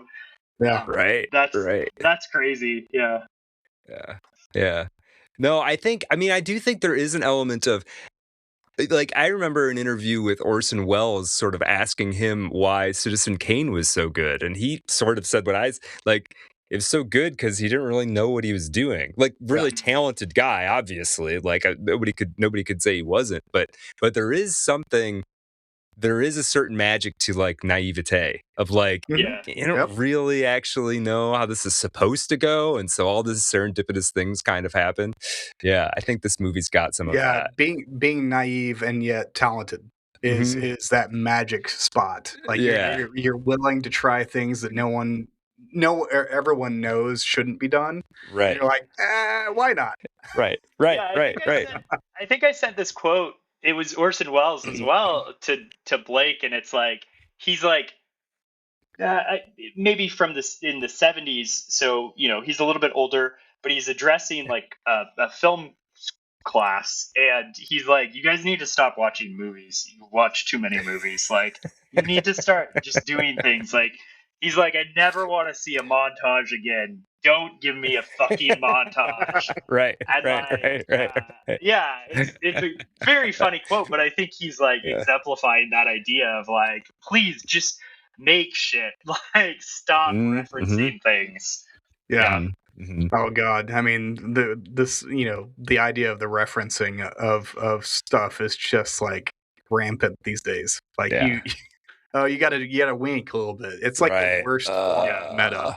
Like, yeah. It's making me. I hate having like my nostalgia like commodified and sold back to me. Oh man, like, no kidding. No kidding. Yeah. It's fascinating because this is a pretty straightforward story. Like, there's nothing complicated about it. I remember a few years back. I don't know how in tune with horror movies you are. Medium. I would say. Medium. Yeah. Have you watched all the Halloweens? I saw. I think the first. I mean, I saw the old ones, and I think I saw the first Rob Zombie one. Okay, that's as far as I made it. Yeah. So there's one. I think it's like Halloween 6. I'm guessing here because 5, 6, 7 kind of blur together. Sure. But I wrote a piece a while back that basically compared this movie to Halloween 6, specifically with the visuals of the two kids running through a forest into the water, away from a relentless being that is not hurrying. He's biding his time. Yeah. And it's clearly a lesser movie by all standards, but there's something really intuitive about, and I think this movie taps into that, and I think the Miss Cooper's kind of commentary towards the end leads to this idea, is that this idea of protecting the little ones, and how it's so powerful to see kids up against this unknowable, relentless evil, and how they view it and how they handle it. And people would say that some of it might be far-fetched, but I'm like, no, kids are pretty fucking resilient, and they're pretty fucking smart most of the time.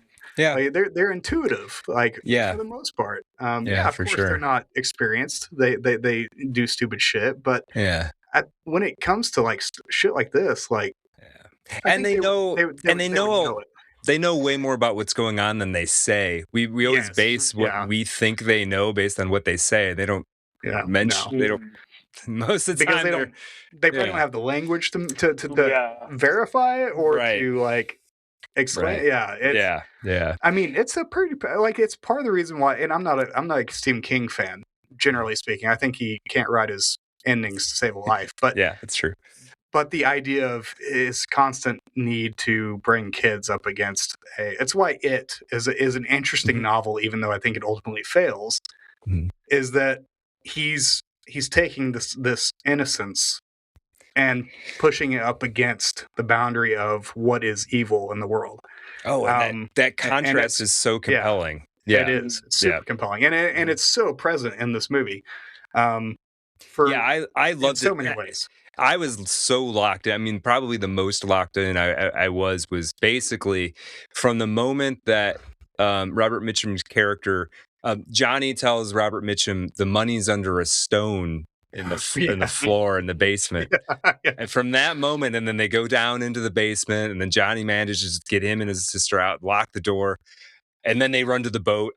And then there's that great shot of them like running along the shore. It's so good. I was so locked in that moment. It's like, and it's really, but it's interesting, that shot where they're running to the boat is almost exactly mirrored when Miss Cooper pulls them off the boat. She chases them to her house basically with the switch. It's the same. It's like the same exact moment and feeling.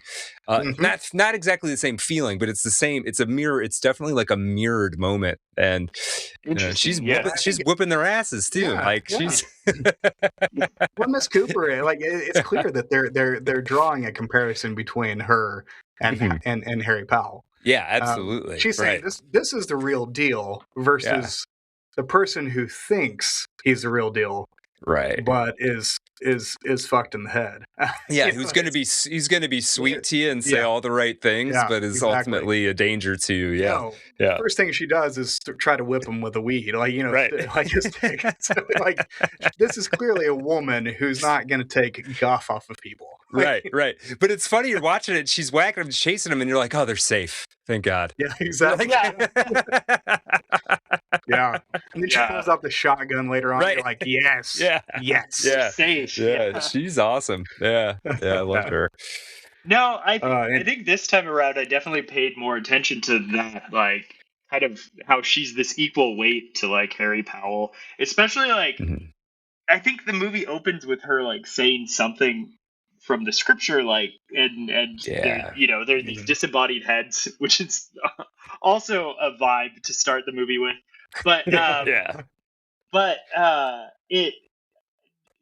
I was struck by another thing my wife said, was like, none of this is in the Bible. Like, she's like taking pieces and different things like that, and and I think Harry Powell does that. It's very like the use of the Bible in the movie is so interesting because it's so out of context. Like even just like the love, hate, brother love, it's these, it's not really rooted in anything specific, but it's still like scriptural. And it does that even with Harry Powell and Miss Cooper. Like they're both kind of doing this. But it's very clear that Mrs. Cooper, on a pure vibes based analysis, is more in line with the actual scriptures than because she's literally caring for orphans, right? Which is one of the things. Like I'm gonna forgive her for some mild incorrect inaccuracies.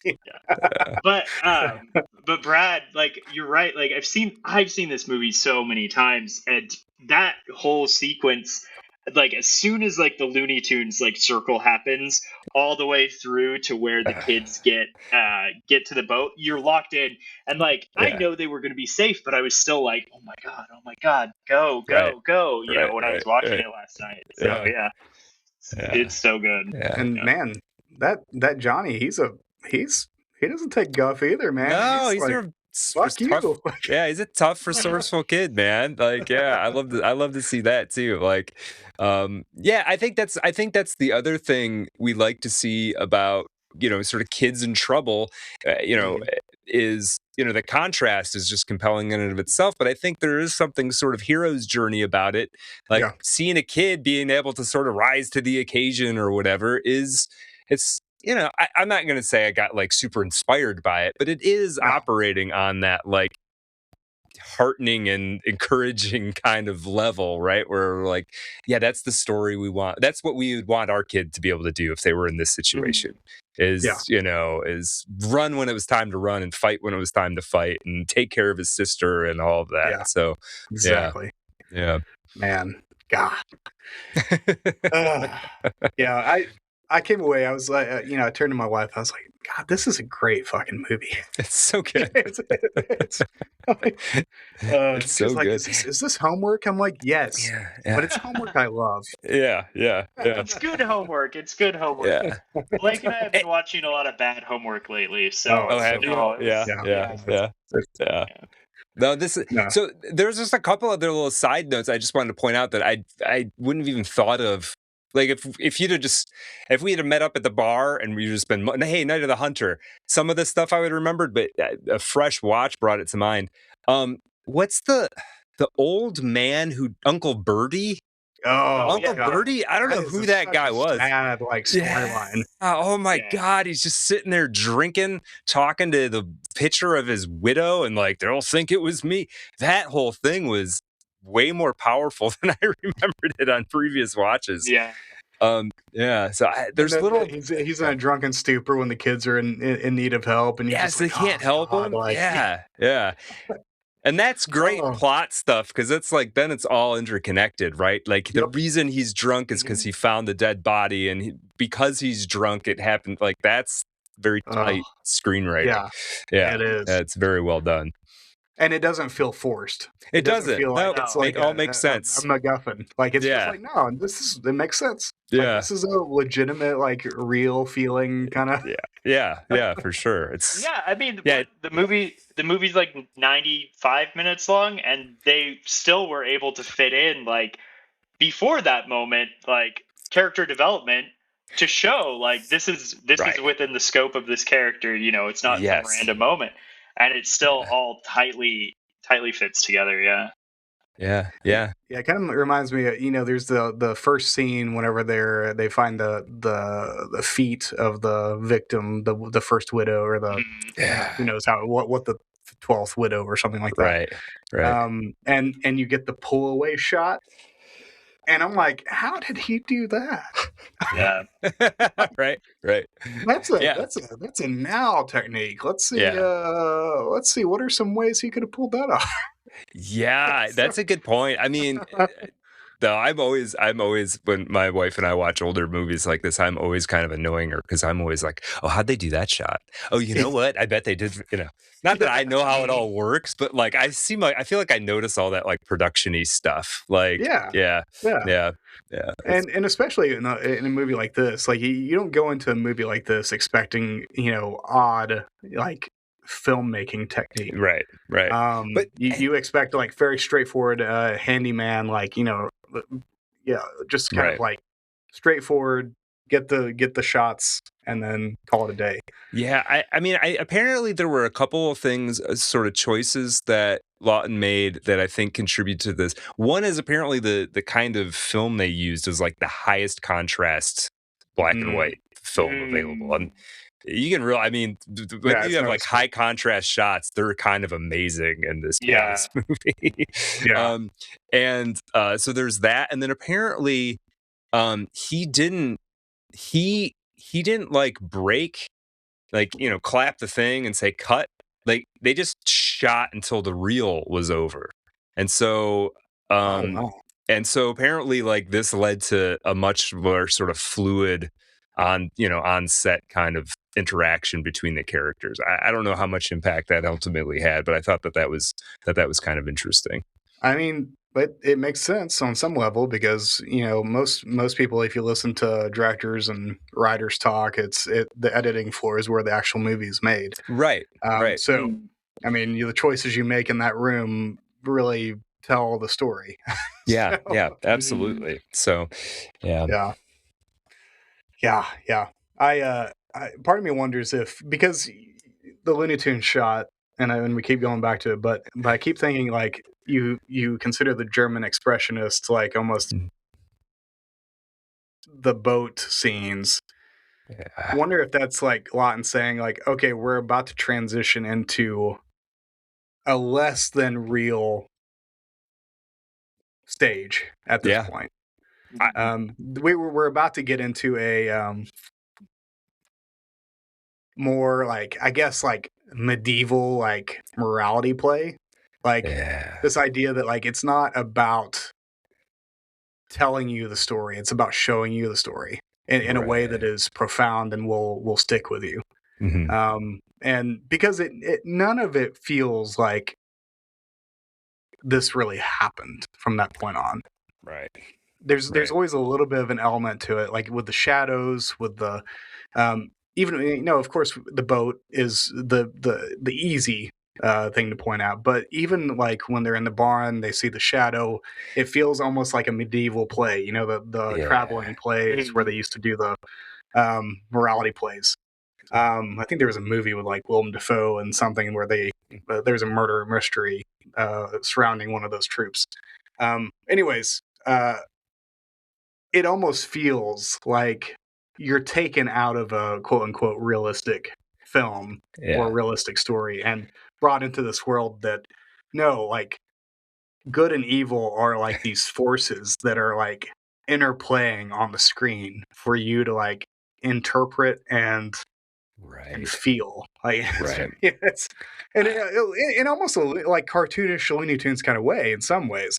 I think you're absolutely right. I mean, that makes a ton of sense to me. I think to some degree, not completely, but once the canoe lands and they find Miss Cooper, I think it almost like reverts back to a normal movie. Sort of. It's this sort of like intermediate section that now that I'm thinking about it, actually, from the Looney Tunes shot to that canoe landing, that probably could have been like silent. Actually, I'm just thinking this because some of the actors in this film were from the silent era, and Lawton apparently had some experience in the silent era. So, yeah, that all could have been, for the most part, silent. I guess you wouldn't have gotten Mitchum singing, but you wouldn't have gotten that creepy.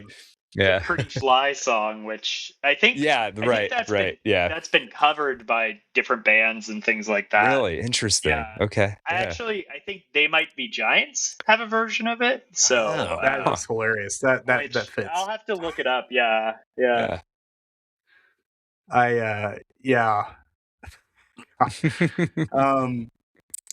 They Might Be Giants. Yeah, I could see that. I've got, you say They Might Be Giants, and I hear my kids singing Mickey Mouse Clubhouse because they did the theme song for it. Oh, did they? Okay. In the back of my head, I'm like, the hot dog song, they did that one.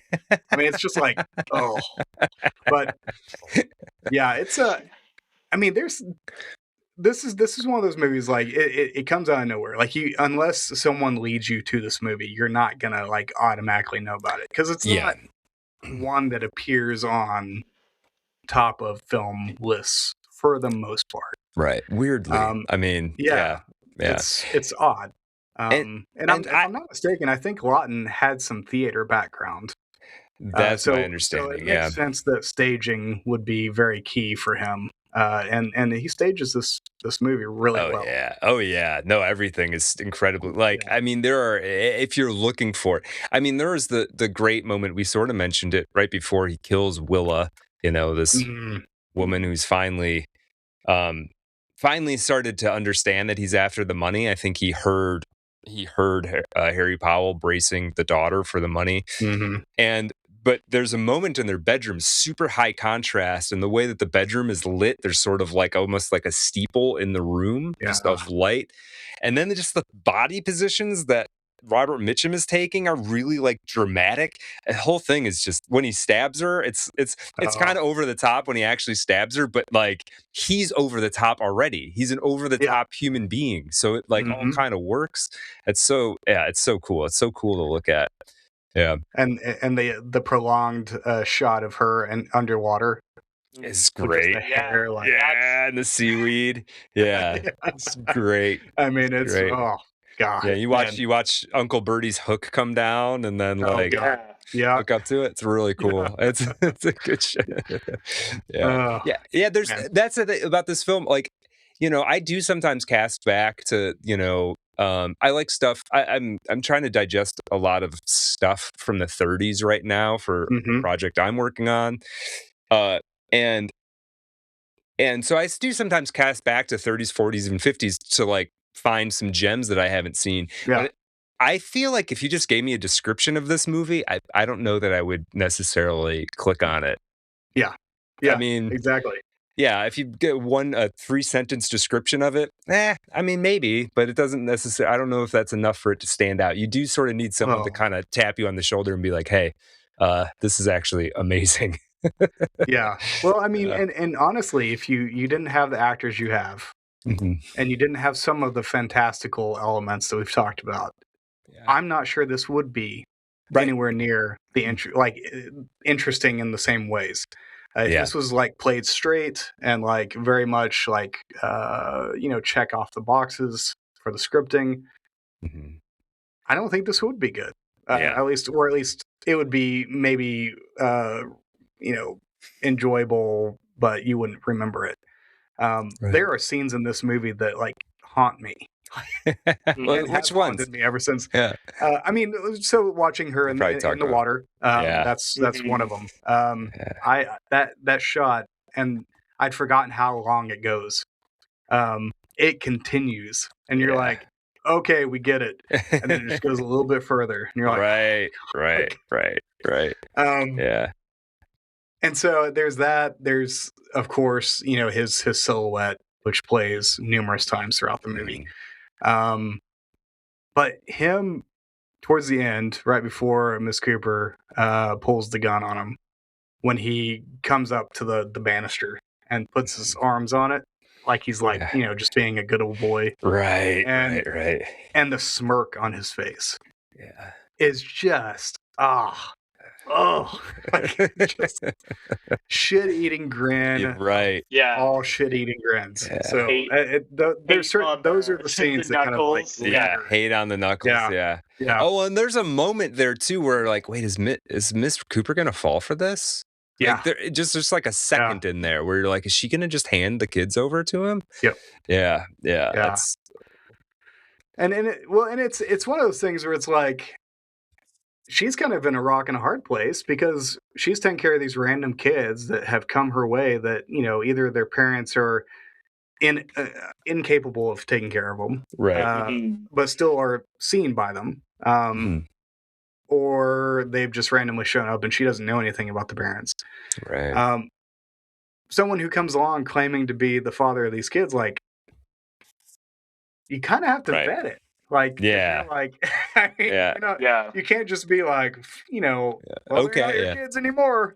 Right. Yeah, exactly. So you're like, in a lot of trouble. And that's the play he's going for. He's like, if I say that, she doesn't know any, one way or from the other. And so if I come up and I say that, these are my kids, and I give them this sob story, like, she'll fall for it. And like you said, she almost there's a split second there, but I think it's when he.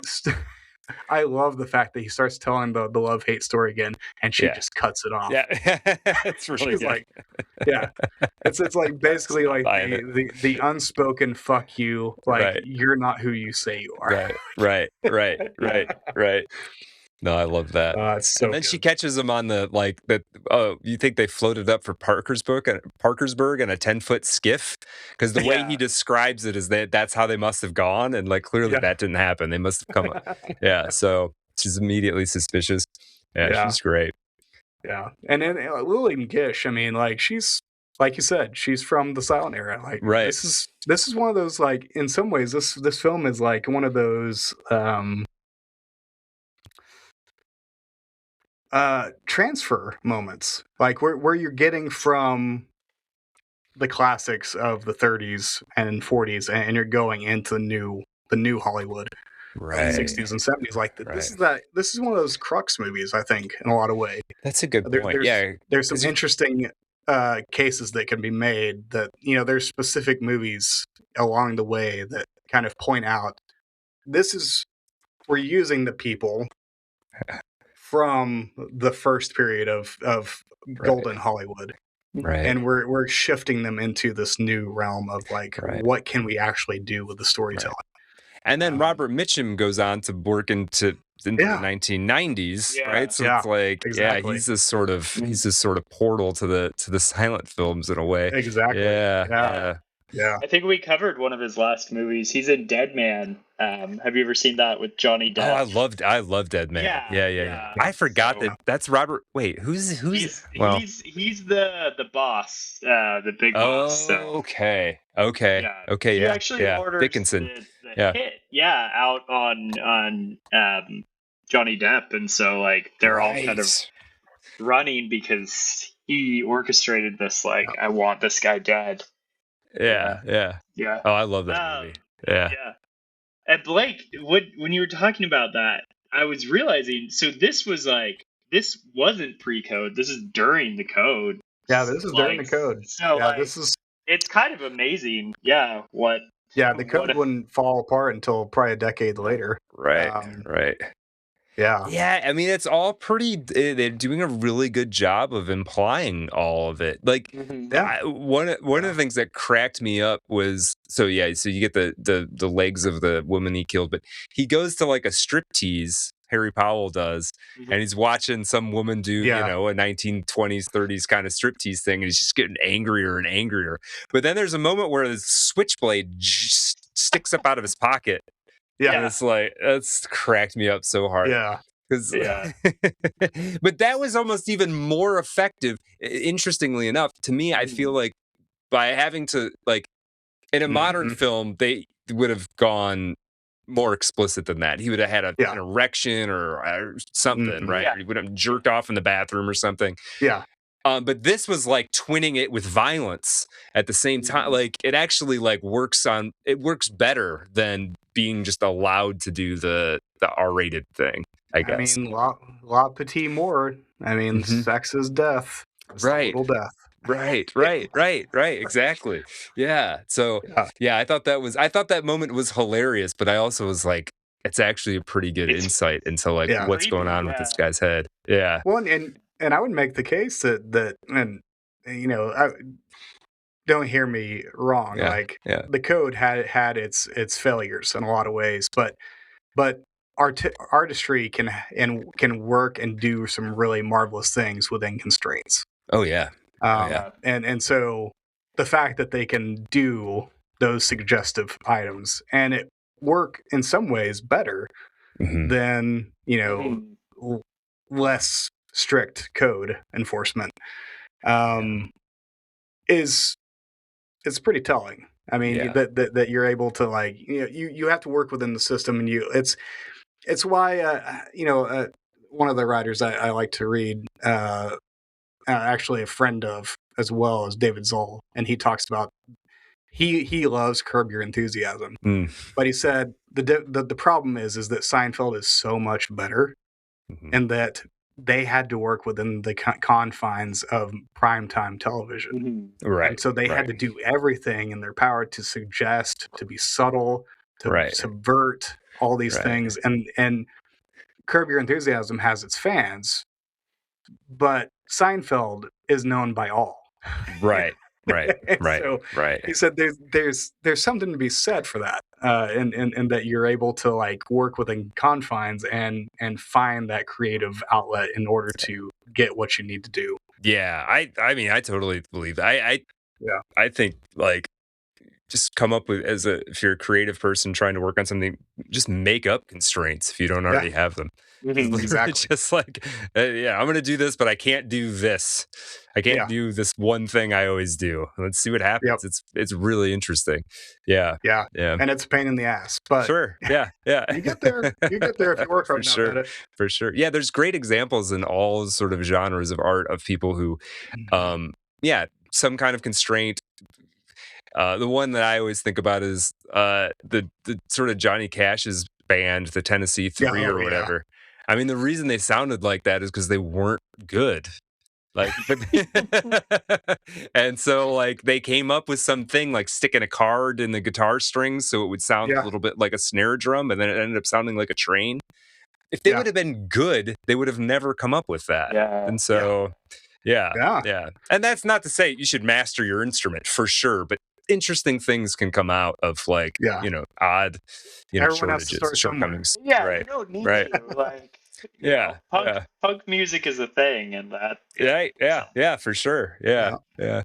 Well, Brad, do you have any other final things you want to talk about with this movie?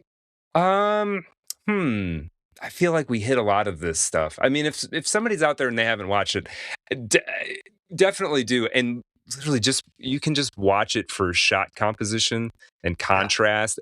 It's of that era, it might be the best looking film if it's not the best film. It's definitely up there. It's just a gorgeous piece of work. So it really is. So the other thing about our show is that we cold close. So we just say bye randomly. Yeah. So I mean, it was great to have you on.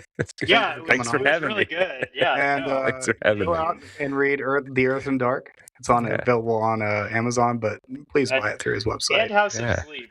That also sounded pretty and good. House of Sleep. Check it out. Yeah. Thank if you guys. if you can avoid Amazon, please do. But if that is where you're going to buy it, please buy it there as well. Yeah. Thank you so much for coming on and picking this movie, because we had been circling this for 5 years now, or close to 5 years now, and we've never gotten up the nerve to actually pull the trigger. Oh, that's good. No, I'm glad glad it was one you guys liked. So that's awesome. It was classic. So thank you very much. Thank you. You know what? To all of our listeners, bye. Bye.